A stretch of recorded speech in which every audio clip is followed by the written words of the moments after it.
कर्नाटक चुनाव के लिए थोड़ी देर में बीजेपी का घोषणा पत्र जारी होगा। हालांकि बीजेपी हमेशा कहती है कि उनका संकल्प पत्र है। थोड़ी देर में अध्यक्ष जेपी नड्डा जारी करेंगे। यह पत्र युवाओं और 12वीं पास छात्राओं के लिए हो सकती है घोषणा।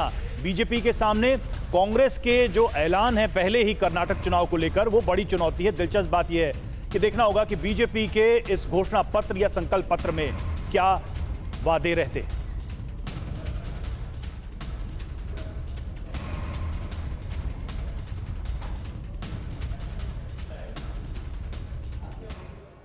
तो देखिए, कर्नाटक विधानसभा चुनाव में एक बड़ा दांव दरअसल मुस्लिम आरक्षण को लेकर भी खेला गया है। बीजेपी की मौजूदा सरकार ने मुसलमानों के 4% आरक्षण को खत्म कर दिया है। आइए आपको ग्राफिक्स के जरिए बताते हैं कि कर्नाटक में किस वर्ग को कितना आरक्षण था और मौजूदा फैसले के बाद आंकड़े क्या कहते हुए नजर आ रहे हैं। ये देखिए, आंकड़ों पर जरा गौर कर लेते हैं। लिंगायतों को 17% उनकी आबादी है। आरक्षण पहले 5% था, अब 7% हो जाएगा। इसके अलावा वोकालिंगा 15% आबादी, 4% आरक्षण पहले 6% हो जाएगा। मुसलमानों को 12% उनकी आबादी है कर्नाटक में और 4% आरक्षण पहले था, लेकिन उसे अब वो 0 हो जाएगा। ये 6% नहीं, क्योंकि 0 हो जाएगा अगर बीजेपी के इस फैसले को लागू करके देखा जाए। हालांकि फैसला अभी सुप्रीम कोर्ट में होना है, लेकिन अगर फैसला लागू हुआ तो ये मुस्लिम आरक्षण 0 हो जाएगा। और इसे लेकर बड़ी घोषणाएं बीजेपी की तरफ से की गई हैं। खुद गृह मंत्री अमित शाह ने तमाम रैलियों में कहा है कि मुस्लिम आरक्षण को हम खत्म कर देंगे। बिल्कुल समीर, और देखिए, मुस्लिम आरक्षण को लेकर कर्नाटक की चुनावी जो सियासत है वो काफी गर्मा गई है। मंडल आयोग की सिफारिशों के बाद 1986 में आरक्षण व्यवस्था को लेकर आयोग बनाया गया था। अब आपको यहां पर देखिए, बिग वॉल के जरिए बता रहे हैं कि कर्नाटक में आरक्षण की जो पूरी टाइमलाइन है उसको समझना बहुत जरूरी है। कर्नाटक चुनाव मुस्लिम आरक्षण का दाव, रेड्डी आयोग की सिफारिशों पर राज्य में आरक्षण का जो फैसला है वो लिया गया है। अब आप जरा देखिए पूरी टाइमलाइन। 1994 में मुस्लिमों की कुछ जातियों को ओबीसी कोटे के तहत आरक्षण मुहैया करवाया गया। अगली बड़ी इंफॉर्मेशन क्या, मुस्लिम आरक्षण देने के लिए 2B सब कैटेगरीज को बनाया गया ताकि मुस्लिमों को आरक्षण दिया जाए। 2B सब कैटेगरी में 4% मुस्लिम आरक्षण दिया गया, और लेकिन अब इसको खत्म कर दिया गया है। इसमें अब आप देखिए, लिंगायत की अगर बात की जाए तो उनके पास 5% आरक्षण है। वोकालिंगा की बात की जाए तो 4% है। आरक्षण का जो फैसला है वो इसके और यहीं पर पेच है करुणा, यहीं पर पेच है, क्योंकि 4% मुसलमानों का आरक्षण है। अगर मुसलमानों का आरक्षण 4% खत्म किया जाता है तो ये बढ़ जाएगा। लिंगायतों में 2% और वोकालिंगा में 2%, और वो इससे पहले हमने देखा बढ़ जाएंगे। बिल्कुल। और देखिए, मौजूदा बीजेपी सरकार ने मुस्लिम आरक्षण को खत्म कर दिया। अब इसको लेकर जमकर जो सियासी बवाल है, उफान है, वो भी देखने को मिल रहा है। लिंगायत और वोकालिंगा समुदाय का 2-2%, जैसा कि समीर अभी आपको बता रहे थे, 2-2% आरक्षण बढ़ाया गया है, यानी कि वो बढ़ता हुआ मुस्लिमों का आरक्षण नजर आ रहा है। बिल्कुल, तो जो जानकारियां आपको मिल रही है वो बहुत ही जरूरी है कर्नाटक विधानसभा चुनाव के मद्देनजर। देखिए, इसी पर चर्चा के लिए हमारे साथ बेंगलुरु से हमारे रिपोर्टर आमोद राय भी हमारे साथ जुड़ गए, पॉलिटिकल एडिटर, और साथ ही हमारे साथ खास मेहमान भी जुड़े हुए। बीजेपी से प्रवक्ता शाज़िया इल्मी हमारे साथ थोड़ी देर में जुड़ने वाली हैं। नीरज मिश्रा कांग्रेस के प्रवक्ता हमारे साथ जुड़ने वाले हैं। रामकृपाल सिंह वरिष्ठ पत्रकार हमारे साथ जुड़े हुए हैं। जयशंकर गुप्ता वरिष्ठ पत्रकार स्टूडियो में हमारे साथ मौजूद है। रामकृपाल जी, शुरुआत में आपसे करना चाहूंगी। अभी हमने एक डेटा बताया जिसमें कहा यह जा रहा है कर्नाटक विधानसभा चुनाव में एक बहुत बड़ी बात यह भी हो जाएगी, वर्तमान बीजेपी सरकार ने मुस्लिम आरक्षण खत्म कर दिया है। आपको क्या लगता है, चुनाव में ये जो पेच है क्या आड़े आएगा, बीजेपी को फायदा पहुंचाता हुआ नजर आएगा, या फिर बीजेपी के लिए नुकसानदायक हो सकता है? देखिए, निश्चित तौर पर ये जो किया है, ये तो इसमें से तो कम से कम ये है कि जो माहौल है उसमें तो बीजेपी को हल्का फुल्का फायदा दिखाई पड़ रहा है। लेकिन जो कर्नाटक के बारे में हमें, या किसी देश के बारे में, किसी भी राज्य के बारे में एक चीज़ हम लोग, जब ये 5 साल यानी 18 के बाद बहुत सारी चीज़ें बदली हैं। एक ज़मीनी सच्चाई जो है, हम लोग वोकालिंगा, लिंगायत, माइनॉरिटी और इस पर बहुत बातें करते हैं, लेकिन देखिए 18 के बाद यानी कोविड के समय से के बाद बहुत सारा कुछ काम ऐसा हुआ है जिसने पूरे देश में irrespective of the caste and creed, religion, एक लाभार्थी वर्ग पैदा किया है जो तमाम चीज़ों से ऊपर उठ करके आता है। और मेरा कहना है कि जो 4% मुसलमानों का जो ये लेकर के बांट दिया वो कालिंगा और लिंगायत में, जी जी, इससे ज़्यादा मुझे लगता है ये तो थोड़ा बहुत होता है, लेकिन जो मेन फर्क पड़ेगा जैसे दूसरे राज्यों में दिखाई पड़ा है और उसके बाद 19 में दिखाई पड़ा, हाँ। क्या वाकई कर्नाटक में भी जमीनी स्तर पर अंदर खाने वो सोशल इंजीनियरिंग हुई है, एक लाभार्थी वर्ग पैदा हुआ है कि नहीं? मुस्लिम आरक्षण को खत्म करने के दावे के बाद इसका क्या एक बड़े वर्ग पर भी व्यापक असर पड़ेगा, ये देखने वाली बात होगी। रामकृपाल जी, जयशंकर जी, इस पर मैं आपसे भी बात करना चाहूंगा, लेकिन पहले मैं अपने पॉलिटिकल एडिटर आमोद रॉय के पास जाना चाहूंगा। आमोद, ये बताइए, ये जो गालियों पर गालियां दी जा रही हैं चुनाव प्रचार के दौरान, कांग्रेस पार्टी ने जिस तरह से जहरीला सांप तक बता दिया प्रधानमंत्री नरेंद्र मोदी को, उसके बाद प्रियंका गांधी हमलावर नजर आई, ये होता क्या नजर आ रहा है? इसका ग्राउंड पर कितना असर पड़ेगा? दोनों ही पार्टियां सोच क्या रही? देखिए समीर, सबसे पहले मैं आपको बताऊं कि कर्नाटक की राजनीति में जो प्रधानमंत्री के ऊपर हमले किए गए और जो सांप और विषैला बोला गया, उसको लेकर प्रधानमंत्री यहां बहुत ज़्यादा लोकप्रिय हैं। मैं पिछले 4 दिनों से घूम रहा हूं और देख रहा हूं यहाँ पे जनता उनको हद से ज़्यादा प्यार करती है और उन पे हमला किया गया है, तो इसका असर कितना होगा ये वक्त बताएगा। लेकिन इसी मुद्दे पर बातचीत करने के लिए हमारे साथ अभी बीजेपी की यहाँ की वरिष्ठ नेता है, केंद्र में मंत्री हैं शोभा करंदलाजे जी, उन्हीं से सीधे 2-3 सवाल ले लेते हैं कि क्या इसका असर होगा। प्रधानमंत्री जी के ऊपर जिस तरह का हमला किया गया, उसका कुछ असर अभी होने वाला दिख रहा है आपको? जनता में क्या फीलिंग है उसको? इसका उत्तर 2 दिन में लोगों ने दिया है। हुमनाबाद में दिखाया है शक्ति, विजयपुरा में दिखाया है, खुर्शी में दिखाया है, बेंगलुरु का नॉर्थ का लोगों ने इतना प्यार से उसको मिलने को आया था, वो दिखाया है लोगों का शक्ति क्या है। कांग्रेस कुछ भी बोले, कुछ भी अपमान करे, मोदी जी के साथ कर्नाटक का लोग है, साउथ इंडिया का लोग है। मोदी जी केवल नॉर्थ इंडिया का नेता नहीं है, मोदी जी अभी साउथ इंडिया का नेता बने। कल भी इसका प्रोग्राम बहुत अच्छा रहा, कोलार में बहुत सक्सेसफुल है, चन्नापट्टनम में, बेलूर में, मैसूर में। उसको आमोद एक रिएक्शन अगर आप ले सकें, आमोद एक रिएक्शन अगर आप ले सकें, प्रियंका गांधी ये कह रही हैं कि हमारे परिवार को, गांधी परिवार को तो इतनी गालियां दी गई हैं कि किताबें छप जाएं। प्रियंका गांधी ने ये कल कहा कि मोदी जी के ऊपर उन्होंने कहा कि 91 बार गालियां दी गई हैं, लेकिन हमारे परिवार, हमारे भाई पे तो हजारों बार गालियां दी गई हैं, तो हम तो कुछ नहीं कहते, सबसे ज्यादा विक्टिम तो हम हैं। राहुल गांधी को गाली देना ये तो हमारा काम नहीं है। बीजेपी कभी भी किसी को गाली नहीं देते हैं, ये तो लोग देते हैं, उसको देख के, उसका बिहेवियर को देख के करते हैं। उसको हम क्या जवाब दे दो? हम तो पार्टी का काम करने वाले हैं, सरकार का काम करने वाले हैं, विकास का काम करने वाले हैं।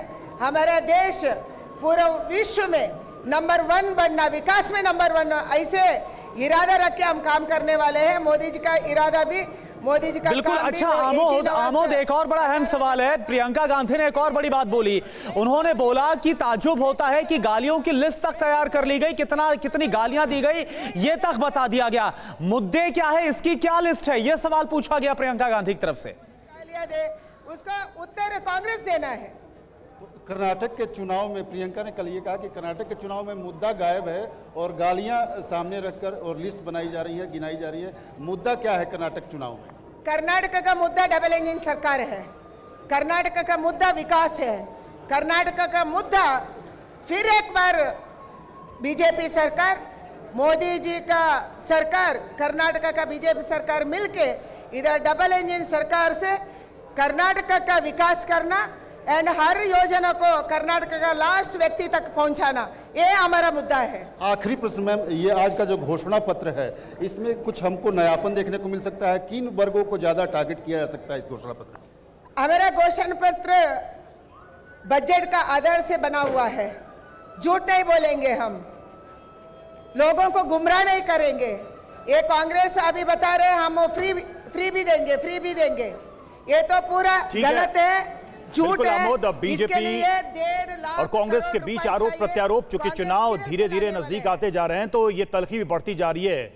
लेकिन सवाल यही है कि चुनाव में इन बयानों का क्या वाकई में कोई फर्क पड़ेगा। जयशंकर गुप्ता हमारे साथ सीनियर जर्नलिस्ट मौजूद है। जयशंकर जी, क्या मानते हैं आप, इन बयानों से फर्क पड़ेगा और ऐसा क्यों है कि जब भी कोई चुनाव, बड़ा चुनाव नजदीक होता है, कांग्रेस के किसी बड़े नेता की तरफ से कोई ऐसा बयान जरूर आता है जिसको प्रधानमंत्री खुद एक हथियार बना लेते हैं अटैक का? नहीं, देखिए, ये दुर्भाग्यपूर्ण है। ये भारतीय राजनीति में जिस ढंग से गाली का दौर चला है, ये दुर्भाग्यपूर्ण है। लेकिन गालियों के जरिए राजनीति को प्रभावित नहीं किया जा सकता। अगर गालियों के जरिए राजनीति प्रभावित होती, चुनाव प्रभावित होते, तो जब नरेंद्र मोदी जी कह रहे थे बार बाला, जब कह रहे थे कांग्रेस की विधवा, जब कह रहे थे जर्सी गाय, तो कांग्रेस चुनाव जीत करके आती, कांग्रेस को सहानुभूति मिली होती। लेकिन जीती तो भारतीय जनता पार्टी। अब भाग्य है कि प्रधानमंत्री हमारे देश में के जो हैं वो लगातार, मतलब जो गालीबाज रहा है उसको अब गालियों से चिंता हो रही है। जो लगातार गालियों के लिए विख्यात रहे हैं, जैसा प्रियंका गांधी कर रही है, आप खुद भी देख लीजिए, अगर गूगल पे सर्च करके देख लीजिए कि उन्होंने कितनी बार कितनी कांग्रेस के नेताओं के बारे में अपशब्द कहे होंगे। लेकिन ठीक है, नहीं, लेकिन सर सवाल ये है, हमले तो दोनों ही पार्टियों की ओर से होते हैं, लेकिन बीजेपी इन्हीं हमलों को एक बड़ा जो हथियार के रूप में इस्तेमाल करती है और वो उसके फेवर में भी आता हुआ नजर आता है। कांग्रेस के प्रवक्ता हमारे साथ नीरज मिश्रा जी भी जुड़े हुए हैं। नीरज जी, क्या लगता है आपको, कर्नाटक में तो इस बार कहा जा रहा था, जो राजनीतिक विश्लेषक है उनकी ओर से, कि कांग्रेस हो सकता है अच्छा परफॉर्म करेगी बीजेपी के मुकाबले, लेकिन आपके पार्टी में कई ऐसे सीनियर लीडर हैं जो सीधे प्रधानमंत्री पर निशाना साधते हैं, ऐसी बयानबाजी करते हैं जिसका फायदा बीजेपी को हो जाता है, आपको बहुत बड़ा नुकसान हो जाता है। क्या इस बार भी ऐसी गलती कर रहे हैं आप लोग? देखिए, कर्नाटक की 6.5 करोड़ जो प्रबुद्ध जनता है उसने तो मन बना लिया है कि जैसे भारत जोड़ो यात्रा के दौरान मैसूर में हमने दिवाली मनाई थी, आने वाली 13 मई को कर्नाटक में फिर दिवाली बनेगी और कांग्रेस वहां 150 सीट जीतेगी और भाजपा की जो 40% की सरकार है वो 40 के नीचे रह जाएगी। लेकिन मोटी बात तो ये है कि अभी भी भाजपा की जो नेता बात कर रही थी, मुझे खूब हंसी आ रही थी। ना उन्होंने बोम्मई साहब का नाम लिया जो 40% सरकार के नेता हैं, ना येदियुरप्पा जी का नाम लिया जिन्होंने 40% कमीशन लेने की शुरुआत की, और सिर्फ डबल इंजन की बात कर रहे थे। अरे जिस नेता की, देश के प्रधानमंत्री की नैतिक शून्यता ये है कि वो सिर्फ गाली दिए बिना बात नहीं करता हो, उस नेता का बचाव में आके खड़े हो जाते हैं। आज वहां पर मुद्दा तो सिर्फ यही है कि कैसे बेरोजगारों को, कैसे महिलाओं को, कैसे युवाओं को हम लोग मेन स्ट्रीम में लेके आएंगे, क्योंकि मोदी जी की नैतिक शून्यता और आर्थिक विषमताओं के साथ चलने वाली नीरज मिश्रा जी, लेकिन आपने भी ध्यान दिया होगा, प्रधानमंत्री अपनी चुनावी रैलियों में इस बार पूर्ण बहुमत पर बहुत फोकस कर रहे हैं, क्योंकि 2018 में क्या हुआ था हमें सबको पता है। बीजेपी सबसे बड़ी पार्टी थी लेकिन पूर्ण बहुमत नहीं हासिल हुआ था, इसलिए जेडीएस और कांग्रेस आपस में मिलकर सरकार बनाने में कामयाब हुई थी। इस बार क्या कोई ऐसी नौबत आप देख रहे हैं, जेडीएस के साथ जा सकते हैं क्या मौका पड़ने पर? समीर जी, जब मैंने आपको कहा कि कांग्रेस 150 पार रहेगी तो ऐसी नौबत नहीं आएगी, लेकिन समस्या क्या है कि आप लोग इतिहास 5 साल का पढ़ते हैं। हाँ। पिछले 1991 में जब पहली बार भाजपा ने दस्तक दी थी कर्नाटक में, तब से लेकर आज तक भाजपा को जब जब मैंडेट मिला वो चोरी का मैंडेट था।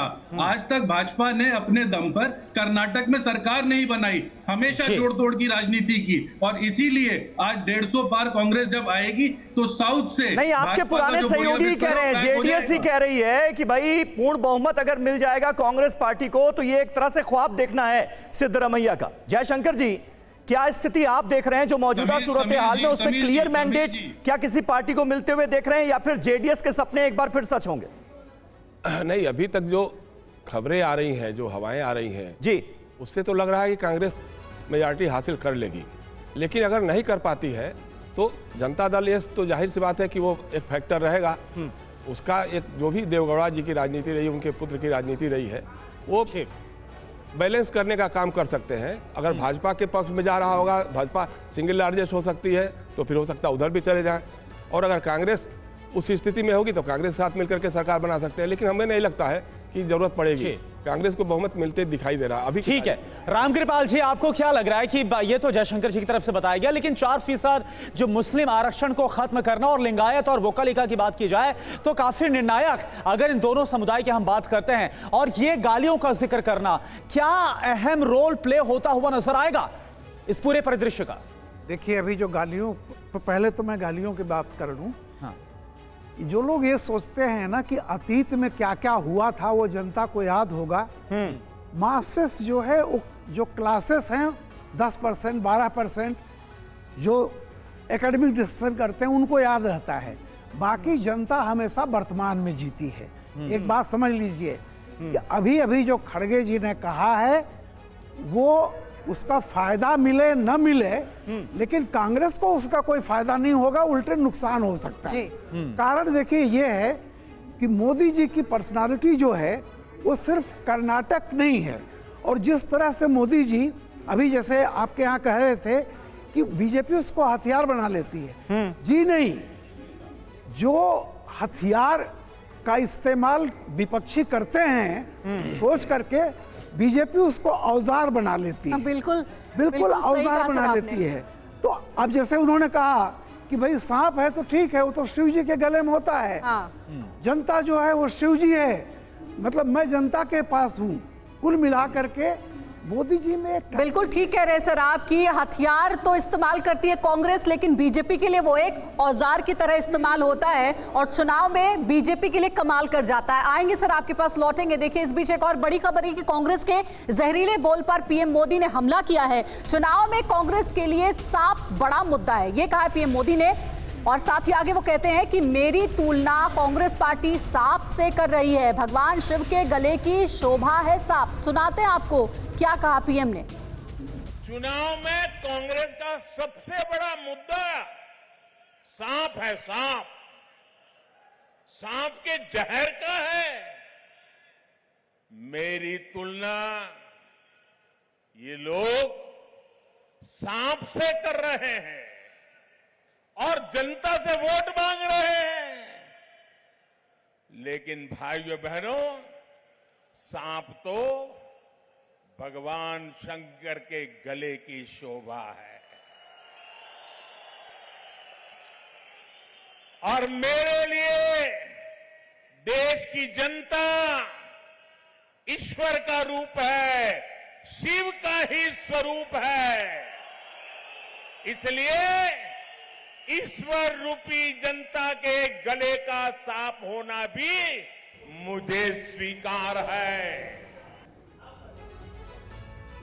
हमारे साथ आमोद राय जुड़े हुए। आमोद, प्रधानमंत्री ने जो काउंटर एक तरीके से दिया सांप वाले बयान पर, इसकी चर्चा आम लोगों में किस तरह से है और क्या वाकई में लोग मानते हैं कि ये खड़गे का जो बयान था उसका कुछ फर्क पड़ रहा है जनता के बीच? देखिए रवि, मैं बताऊं आपको कि मैं परसों बेंगलोर में लोगों से बात किया, कल मांड्या और मैसूर में लोगों से बात किया, और ये सारा जो इलाका था, ये सारा जो बीजेपी के विरोधी वोट बैंक कहा जाता है, जो वो कलिंगा बेस है, उन जगहों पे मैं गया था। और वहाँ जब महिलाओं से हमने बातचीत करने की कोशिश की, पुरुषों से भी बातचीत की, तो उनका साफ कहना था कि मोदी को वो शिव मानते हैं, और जिस तरह से विष वाली बात कही गई है वो किसी तरह से स्वीकार नहीं है।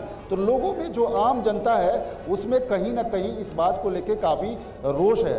कांग्रेस इस बात को जानती है, इसीलिए अभी फिलहाल आप देखिए उस मुद्दे से डेविएट करने की कोशिश की जा रही है या उसको दबाने की कोशिश की जा रही है। लेकिन चूंकि पीएम पर सीधा हमला हुआ है, कांग्रेस ये जानती है प्रधानमंत्री की लोकप्रियता यहाँ काफ़ी ज़्यादा है, और इसलिए अगर कोई असर हो जाता है चुनाव में तो कांग्रेस को काफ़ी मुश्किलों का सामना करना पड़ सकता है।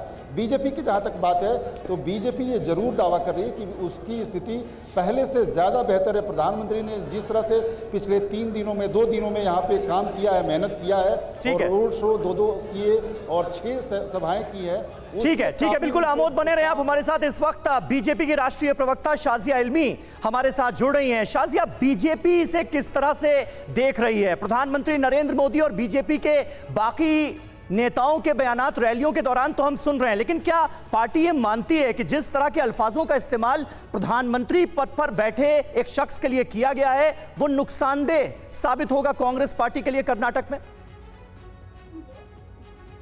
बिल्कुल, आप देखिए जिस तरह से बयानात आए हैं, लेकिन आप देखिए हमारे प्रधानमंत्री ने उसी बयान को जो वाकई में उनके चाहने वालों के लिए, उनके मुरीदों के लिए और भाजपा पार्टी के लिए और देश के लिए भी, क्योंकि एक सभ्य देश अपने को हम मानते हैं, नाकाबिले बर्दाश्त था। लेकिन देखिए प्रधानमंत्री जी को किस तरह से उन्होंने उसी बयान जिस बयान में बाकायदा सांप से तुलना की है, वो भी जहरीले सांप से, मतलब इतना जहरीला बयान दिया गया। और उसका काउंटर कैसे किया है प्रधानमंत्री जी ने कि मेरे लिए जनता यानी कि आप लोग ही भगवान शिव की तरह हैं, और मैं सांप बनने को भी मंजूर हूँ क्योंकि अब मैं उस तरह के सांप बनना चाहता हूँ लोगों के, जनता के बीच में जो माला की तरह से है। आप ये देखिए, और दूसरी तरफ आप देखिए प्रियंका गांधी ने क्या कहा है। प्रियंका गांधी ने कहा, और इसका भी काउंटर है, प्रियंका गांधी ने क्या कहा, ये कैसा इंसान है जो अपने बारे में बताता है और लोगों को कुछ नहीं मानता। तो प्रधानमंत्री ने 2 बार नहीं, लेकिन शाजिया प्रियंका गांधी ये भी कह रही हैं कि उनके परिवार को तो इतनी गालियां दी गई हैं कि किताबें लिख दी जाएंगी अगर तस्करा करने लगे तो। प्रियंका गांधी जी ने कहा कि कितनी गाली बकते हैं, अपनी गाली के बारे में बात करते हैं। देखिए प्रधानमंत्री जी को आप लोगों की बात नहीं सुनते, लेकिन प्रधानमंत्री ने उसका भी काउंटर है इसमें, जो कह रहे हैं कि लोग मेरे लिए सब कुछ हैं, मेरे लिए भगवान शिव का रूप है लोग, तो मैं उनके लिए समर्पित हूँ। तो अगर उसके लिए मुझे सांप से भी तुलना की जाए तो मुझे मंजूर है। ये देखिए, क्या मुझे लगता है ऐसा शानदार काउंटर और तर्क मुझे लगता नहीं है मैंने बहुत सालों में कहीं से भी सुना। प्रधानमंत्री जी के बहुत ज्यादा शानदार काउंटर्स होते हैं, लेकिन ये अद्भुत है और ये लोगों के दिल को छुएगा। ये ऐसी चीज है जो लोगों के मन को छुएगी। ठीक है शाजिया जी, तो आपका मानना है कि ये लोगों के दिल को छूने वाला बयान जो प्रधानमंत्री ने काउंटर किया। अब आपको दिखा देते हैं, एक बार हम ये भी सुन लेते हैं कि कांग्रेस महासचिव प्रियंका गांधी ने क्या बोला जब प्रधानमंत्री ने गालियों का जिक्र किया उस पर। मैंने पहला ऐसा प्रधानमंत्री देखा है बहनों और भाइयों, पहला देखा है जो आपके सामने आकर रोता है कि मुझे गाली लग रही है, मुझे गाली दे रहे हैं। आपके दुख सुनने के बजाय अपना दुखड़ा आपको सुनाते हैं।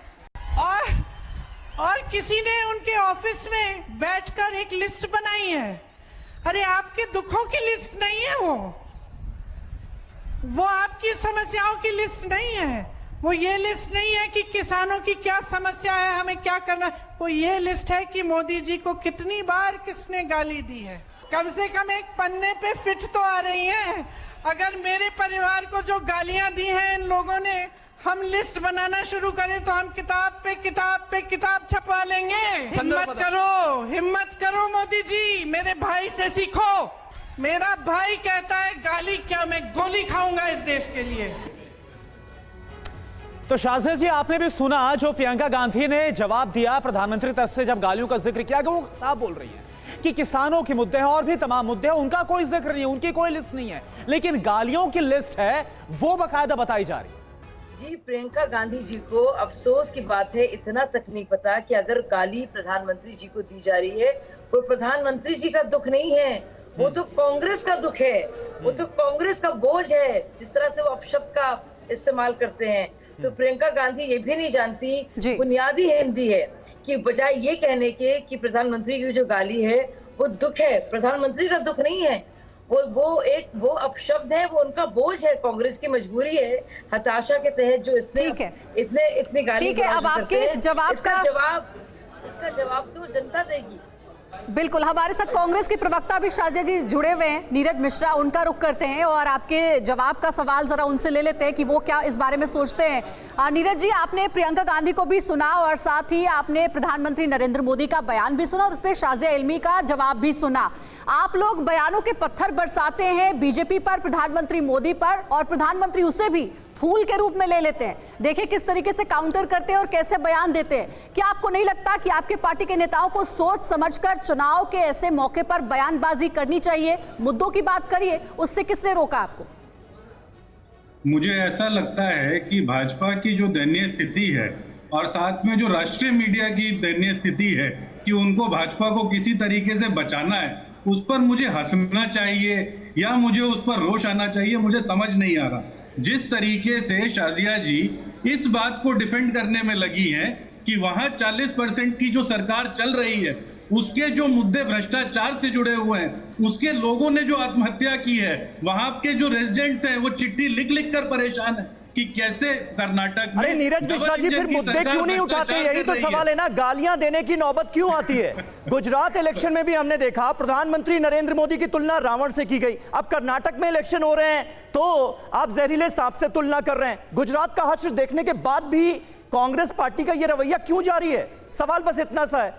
समीर जी, जवाब भी बस इतना सा है कि सेलेक्टिव रिपोर्टिंग कब तक करेंगे? अच्छा। वो जो बदतमीज विधायक पाटिल है भाजपा का, जिसने सोनिया जी के बारे में अपशब्द कहे, वो भी हमने उसका दिखाया, जिक्र क्यों नहीं करते? दिखाया हमने बीजेपी के एक विधायक ने सोनिया गांधी की तुलना विश्वकन्या से की, वो भी हमने दिखाया। लेकिन मल्लिकार्जुन खड़गे के बयान के बाद उनका बयान आया। और उसका भी मैं जवाब देना सुनिए चाहूंगी। समीर जी, सारी आपको मैं याद दिला दूं, रामकृपाल जी बैठे हैं, गुप्ता जी बैठे हैं, जिस सोनिया गांधी के बारे में कहा, पूरे साउथ इंडिया में उस सोनिया गांधी को सोनिया अम्मा कहा जाता है। आज मोदी जी शिव बनने गए हैं, पर पूरा साउथ इंडिया सोनिया गांधी जी को अपने घर की बेटी, अपनी घर की बहू, अपनी घर की मां मानता है। और वहां पर जाकर सोनिया जी के खिलाफ बयान दिया तो इनकी तो कब्र खुद चुकी है। अब तो ये जाने वाले हैं गर्त में।